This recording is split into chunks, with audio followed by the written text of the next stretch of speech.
Au cœur du marché des femmes de Douala, aux encablures du marché central à Douala 2e, une dame sur une chaise, main sur le menton et le regard évasif. Elle ne digère pas la destruction de sa boutique. Tout comme elle, plus de 100 commerçants ont vu leurs échoppes réduites à néant. Cet espace marchand est réputé pour la vente de vêtements, sous-vêtements et layettes. On se bat pour travailler, on vient casser un 4 matin, on est comme ça, on monte ou on descend. C'est des milliards, des millions. C'est chaud.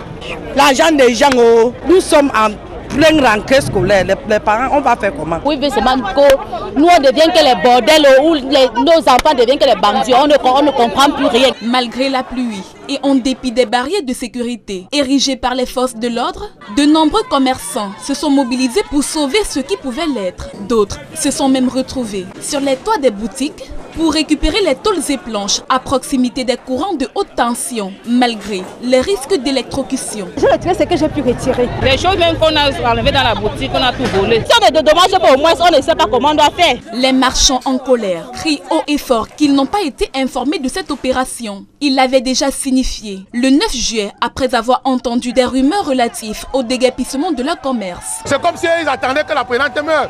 Parce que ça ne fait même pas une semaine comme on a enterré la présidente. Aujourd'hui, ils sont déjà dans le marché, ce qui n'est pas normal. Les rumeurs qui circulaient depuis mardi, depuis lundi qu'on viendra casser le marché à 22 h. Je pense qu'on a fait un sit-in chez le sous-préfet et tout. On est même arrivé même chez le gouverneur.